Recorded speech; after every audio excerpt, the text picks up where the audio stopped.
تو پھر وہ لینا بھی جائز نہیں ہے، اس کو خریدنا جائز نہیں ہے.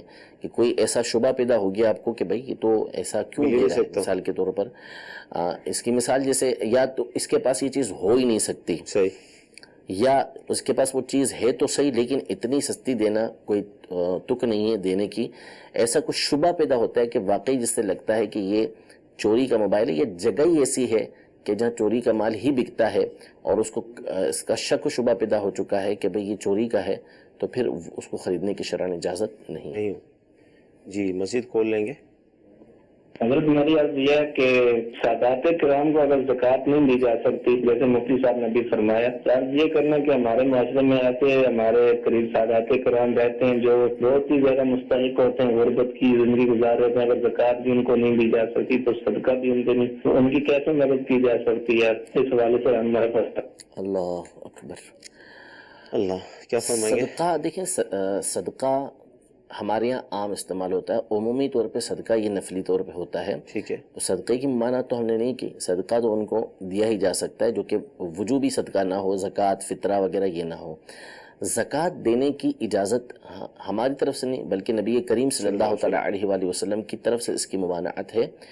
تو خود نبی رحمت صلی اللہ تعالیٰ علیہ وسلم نے اس سے منع فرمایا ہے. تو مسئلہ یہ ہے کہ جب تک ہمارا ذہن نہیں بنے گا کہ ہم نبی کریم صلی اللہ تعالیٰ علیہ وآلہ وسلم کی نسبت کا لحاظ کرتے ہوئے حضور علیہ السلام کے پیش نظر ہم ان کی مدد کا ذہن نہیں بنائیں گے، اس وقت تک ہم اس طرح پیسے ان تک پہنچا نہیں سکتے. ہمیں ذہن بنانا پڑے گا. اور آپ اس کو دیکھیں کہ بہت سارے لوگ ہوتے ہیں کتنی خوبصورت باتیں اس حوالے سے کرتے ہیں. اعلیٰ حضرت امام علیہ سنت نے یہ فرمایا کہ جو کچھ ہے وہ ان کے نانا جان کا ہے، کہ ان کے نانا جان کی طرف سے ملا ہے. اب اگر ہم ان کو دے بھی رہے ہیں، ان تک پہنچا رہے ہیں، تو یہ ہمارا تو کوئی کمال نہ ہوا، انہی کے نانا جان کا مال تھا جو ہم نے آگے پہنچا دیا، انہی کے صدقے میں ملا ہوا تب ہم نے آگے پہنچا دیا. بعض علماء یہاں پر بہت خوبصورت لفظ استعمال کرتے ہیں کہ سادات کرام کو کوئی چیز پیش کی ہے تو اس کو دینا نہیں کہتے کہ ہم نے ان کو دیا. دی وہ چیز جاتی ہے جو اپنی ہو. اللہ. تو یہ تو ہے ہی ان کا، تو مطلب یہ کہ ہم نے ان تک پہنچا دیا. اللہ. ہمارے پاس یہ امانت تھی، ہم نے ان تک پہنچا دیا.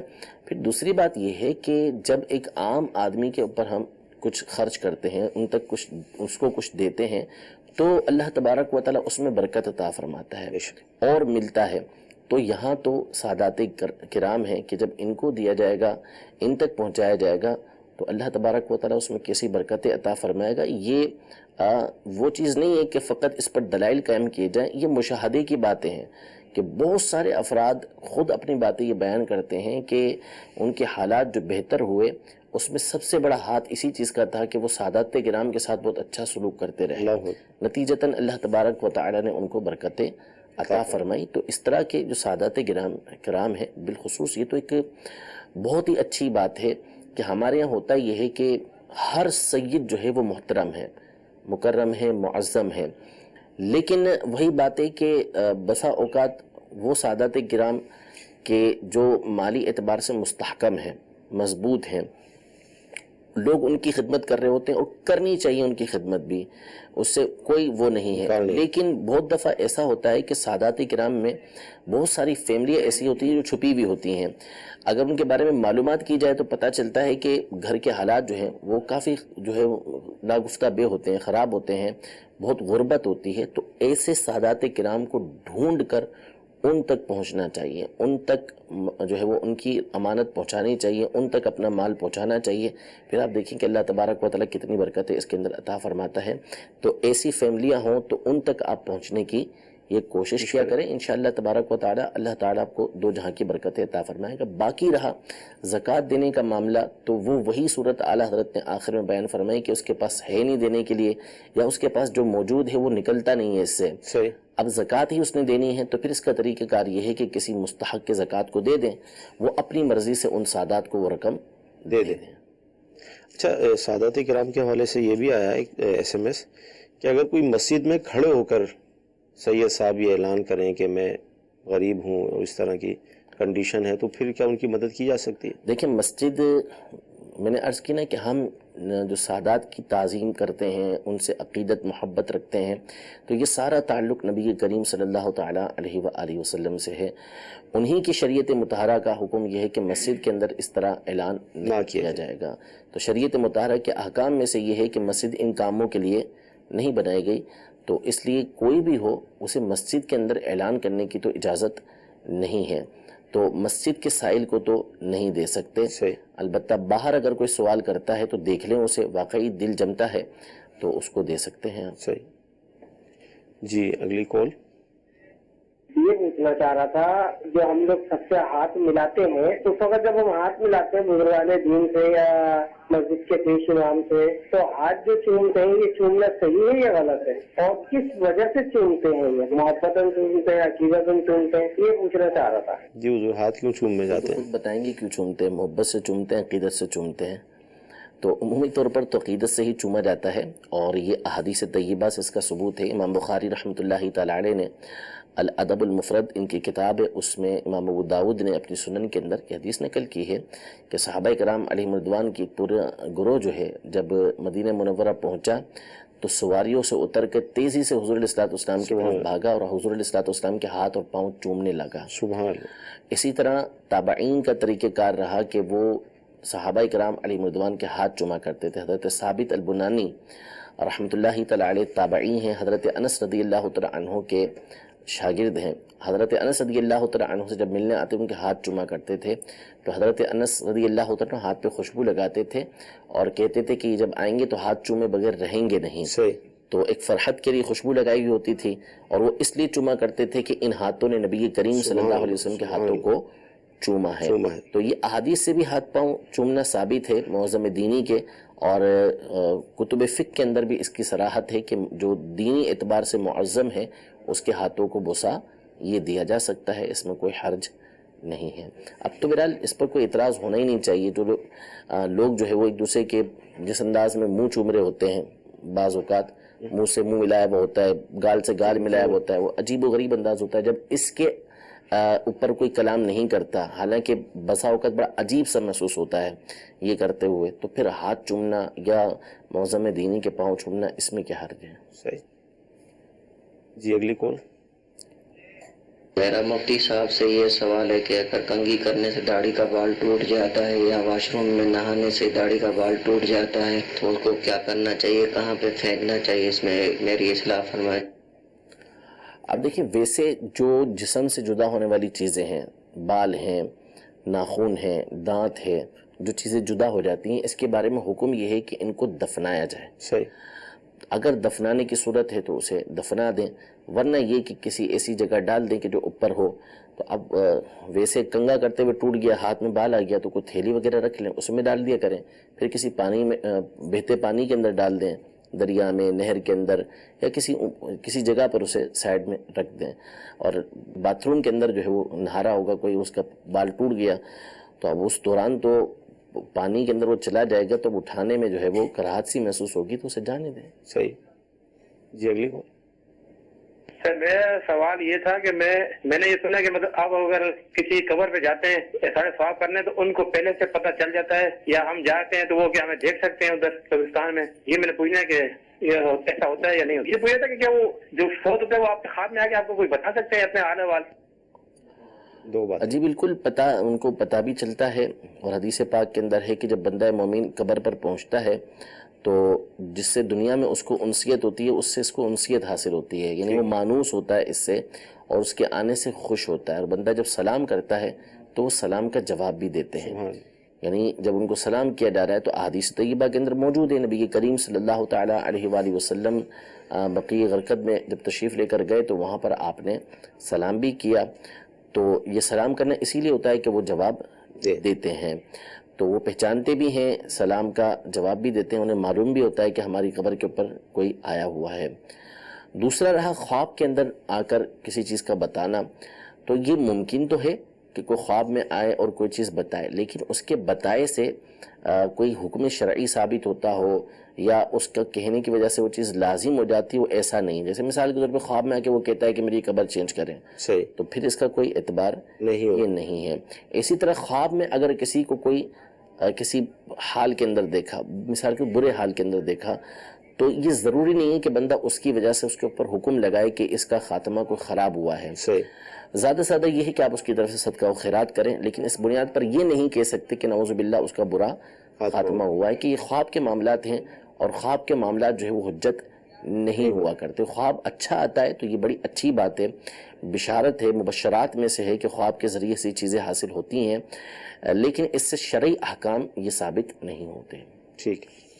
اچھا SMS یہ ہے کہ ظہر کی جو سنتیں پڑھ لیں اور جماعت میں ہماری یہاں تقریباً 15 منٹ کا وقفہ تو ہوتا ہے، اس درمیان اگر کوئی قضا پڑھنا چاہے نمازیں تو پڑھ سکتا ہے؟ بالکل پڑھ سکتا ہے، اس میں کوئی حرج نہیں ہے. لیکن وہ ظاہر اور اصل میں یہاں کوئی مسئلہ نہیں ہے، وہ چونکہ نوافل اس وقت میں پڑھنا جائز ہے، ٹھیک ہے، نوافل پڑھ سکتے ہیں، تو یہاں پر جو ہے وہ قضا بھی ادا کر لیں گے تو کوئی مسئلہ نہیں ہوگا.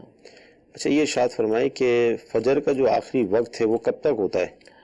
فجر کا آخری وقت سورج طلوع ہونے تک ہوتا ہے، یعنی سورج طلوع ہو گیا، جیسے ہی طلوع ہوا نماز فجر کا وقت ختم ہو گیا. سورج طلوع ہوا یہ پتہ کیسے چلے؟ ہم گھڑی دیکھیں، کھڑکی کے اندر سے جھانکیں، کیا کریں؟ اب یہ تو دیکھیں کھڑکی سے جھانکنے سے بھی کچھ نہیں ہوگا، سامنے بلڈنگیں ہوتی ہیں بڑی بڑی، پتہ نہیں چلتا. تو اب تو آسانی ہے ہمارے لیے کہ ہمارے لیے کیلنڈر بنا دیے جا چکے ہیں، نماز کے نقشے بن چکے ہیں، اپلیکیشنز آ چکی ہیں کہ جس کے ذریعے سے پتہ چل جاتا ہے کہ نماز کا آخری وقت کیا ہے اور کب سورج جو ہے وہ طلوع ہو رہا ہے، تو اسے دیکھ لیں، اس کے مطابق عمل کر سکتے ہیں. ٹھیک. جی اگلی کال. میرا سوال یہ ہے، ایک بندے کا قرضہ دینا ہے تو وہ اگر فوت ہو جائے، اگر میں اس دنیا میں قرضہ نہیں دے سکا تو میں کس کو دوں یہ قرضہ؟ جی کیا فرما دیں؟ قرض لیا اور وہ بندہ فوت ہو گیا تو اب اس کے ورثاء تک پہنچائیں گے. اگر اس کے وارث معلوم ہے کہ جیسے بیٹے ہیں، بیٹیاں ہیں، جو بھی اس کے وارث بنتے ہیں ان تک وہ رقم پہنچائی جائے گی. اور اگر ورثاء کا بھی پتہ ہی نہیں چلتا کہ وہ کہاں ہیں یا مر کھپ گئے ہیں، کوئی معلومات نہیں مل رہی اسے، تو پھر اس صورت میں اس کی طرف سے وہ صدقہ کر دے، یعنی جس کا وہ مقروض تھا اس کی طرف سے صدقہ کر دے. لیکن پہلے اسے اپنی پوری طاقت کے مطابق جتنی اس کی وسعت ہے اس کے مطابق معلومات کرنا ہوگی کہ اس کے ورثاء کہاں ہیں. اگر معلوم ہو جاتا ہے تو ان تک پہنچائے گا، ورنہ پھر اس کے بعد وہ کسی بھی فقیر شرعی کو اس کی طرف سے صدقہ کر دے گا. جی اگلی کال. میرا نام یاسین احمد ہے، میں ڈی اے خان سے بات کر رہا ہوں. جی میرا یہ سوال ہے کہ بچوں کے عقیقے کے بارے میں، کہ بچوں کا عقیقہ کب تک کر سکتے ہیں؟ بیٹی کے عقیقہ کیا طریقہ کار ہے اور بیٹے کے عقیقہ کیا طریقہ کار ہے؟ جی کب تک ٹائم پیریڈ ہے؟ ٹائم پیریڈ تو دیکھیں ساری زندگی ہوتا ہے اس کا، یعنی شادی کے بعد بھی، بڑھاپے میں بھی ہو سکتا ہے. جب تک بندہ زندہ ہے عقیقے کا وقت تو ہے، یعنی آخر ابتدا جو ہے سنت وہ 7ویں دن ہے کہ جب بچہ پیدا ہوا تو 7ویں دن اس کا عقیقہ کیا جائے. مثلا اتوار کو پیدا ہوا تو ہفتے کو اس کا، آنے والے ہفتے کو اس کا عقیقہ کر لیا جائے. نہیں کر سکے تو اب بہتر یہ ہے کہ 14ویں دن کریں، یعنی اگلے ہفتے، ورنہ پھر اس سے اگلے ہفتے، جتنا جلدی کر سکتے ہیں کریں. اور بہتر یہ ہے کہ ہر 7ویں دن میں کیا جائے، یعنی 7ویں دن نہ کر سکے تو 14ویں دن، 14ویں دن نہ کر سکے تو 21ویں دن، 21ویں دن نہ کر سکے تو 28ویں دن، یوں بہتر ہے. ورنہ یہ کہ 7ویں دن کے بعد جب بھی کریں گے سنت ادا ہو جائے گی. عقیقے کا جو جانور ہے وہ قربانی کے جانور کی طرح ہونا چاہیے. جتنی بھی شرائط قربانی کے جانور میں ہوتی ہیں ویسے ہی اس کی شرائط ہیں. اور لڑکے اور لڑکی کے عقیقے میں مستحب ہونے کے اعتبار سے یہ فرق ہے کہ لڑکے کا جب عقیقہ کیا جائے تو اس کے لیے 2 بکرے کیے جائیں، اور لڑکی کا جب عقیقہ کیا جائے تو اس میں 1 بکری کی جائے. لیکن اگر وہ اس کا الٹ کرتا ہے، مثال کے طور پر 2 بکروں کی جگہ 1 بکری کر لیتا ہے لڑکے کے لیے، تو بھی جائز ہے، اس میں کوئی حرج نہیں ہے، سنت ادا ہو جائے گی. یا 1 بکرا کر لیتا ہے لڑکے کی طرف سے تو بھی سنت ادا ہو جائے گی. لڑکی کی طرف سے 1 بکرا کرتا ہے یا 2 بکرے کر لیتا ہے تو اس میں بھی کوئی حرج نہیں، اس کی جو سنت ہے اس کی ادائیگی ہو جائے گی. مدنی چل کے ناظرین سلسلہ ہوا، بہت اہم مسائل ہمیں سیکھنے کو ملے، بہت ساری گفتگو ہوئی. اللہ تعالیٰ کی بارگاہ میں دعا کرتے ہیں کہ اللہ تعالیٰ ہمارا یہ سلسلہ اپنی بارگاہ میں قبول فرمائے، جو سنا ہے، جو سیکھا ہے اس پر عمل کرنے کی توفیق عطا فرمائے. صلو علی الحبیب صلی اللہ تعالیٰ علی محمد. نہ جانے مسائل تو علماء سے پوچھیں، یہ حکم مبین ہم کو رب سے ملا ہے. چلو پوچھ کیسے جیے زندگی کو، چلو پوچھ لے کس میں رب کی رضا ہے، رب کی رضا ہے.